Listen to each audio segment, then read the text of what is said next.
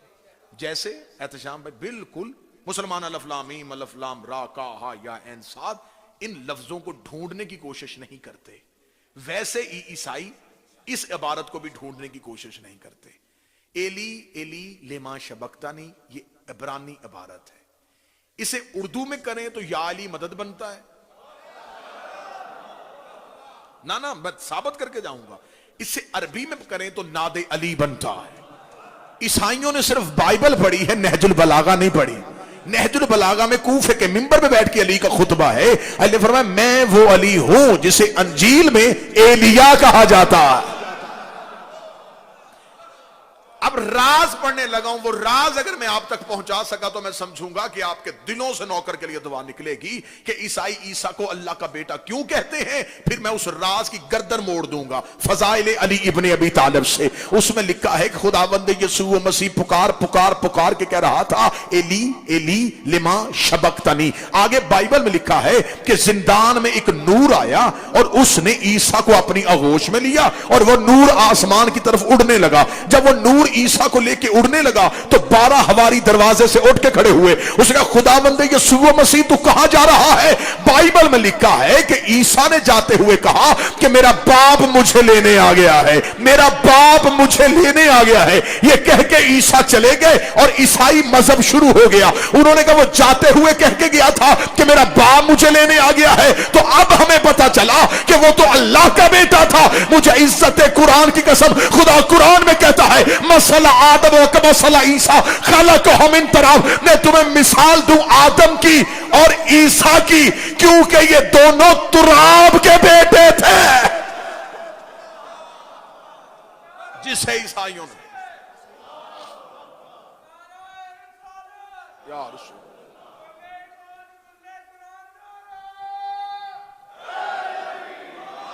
توجہ صاحب, مریم کو خدا نے بغیر شوہر کے بیٹا دے دیا, اور بغیر شوہر کے بیٹا دیا. قرآن کہتا ہے, قرآن سے پڑھا, قرآن کہتا ہے کہ جناب مریم اپنے کمرے میں بیٹھی تھی, یہ قدموں کی آہٹ آئی, جناب مریم ڈر گئی. مریم نے ڈر کے کہا انی اعوذ بالرحمن منک ان کنت تقیہ, میں تجھ سے اللہ کی پناہ چاہتی ہوں اگر تم متقی نہیں تو. بی بی کا اتنا کہنا تھا, یہ قدم چلتے ہوئے قریب آ گئے. بی بی نے اسے کہا رک, تجھے نہیں پتا میں بطول ہوں؟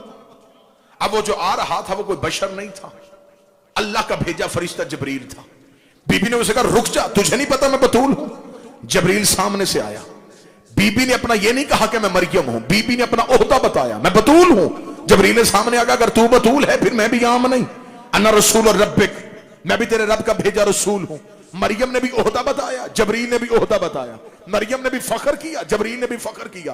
مریم کا بھی لہجہ بلند, جبریل کا بھی لہجہ بلند. جبریل نے یہ نہیں کہا بی بی نوکر ہوں, بی بی فرشتہ ہوں, بی بی نوکری کرنے آیا ہوں. ادھر مریم نے کہا میں بطول ہوں. اس نے کہا بی بی اگر تو بطول ہے میں بھی عام نہیں, میں بھی رب کا بھیجا رسول ہوں, اور تجھے بیٹا دینے زمانے کے مولوی اکٹھے ہو, میری شہزادی کا تعارف کیسے پڑھا جائے؟ مریم جبریل سے پوچھتی ہے تو کون ہے؟ جبریل کہتا رب کا رسول ہوں اور تجھے بیٹا دینے آیا ہوں. رب کا رسول ہوں اور تجھے بیٹا دینے. مریم نے پوچھا کون ہے؟ کہتا رسول ہوں اور بیٹا دینے آیا ہوں. یہی جبریل زہرا کے دروازے پہ پہنچا. فضا نے پوچھا کون ہے؟ کہتا درزی ہوں کپڑے لے کے آیا.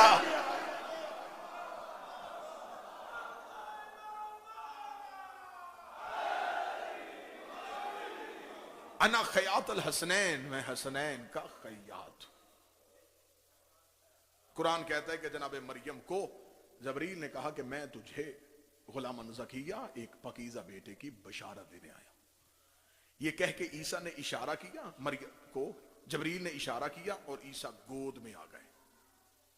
قرآن کہتا ہے عیسیٰ نہ ماں کے شکم میں رہا, عیسیٰ سیدھا ماں کی گود میں آیا.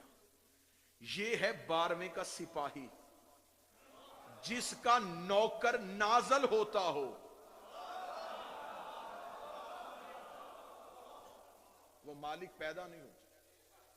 امام فرماتے ہیں کہ ہم ماؤں کے شکموں میں نہیں, ہم ماؤں کی دائیں ران پہ ظہور کرتے ہیں. اور جبریل نے کہا میں تجھے بیٹا دینے ہوں. میں یہ جبریل کیا ہے؟ سیدوں کے دروازے پہ جا کے دیکھو کبھی جھولا جھولاتا ہے؟ کبھی چکیاں چلاتا ہے.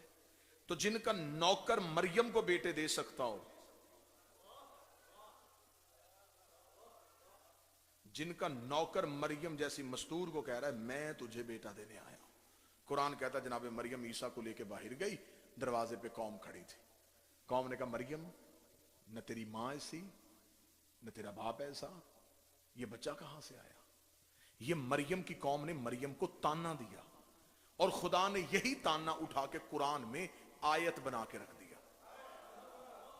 قیامت تک مسلمان قرآن کھولیں گے, اس تانے کو بھی چومیں گے,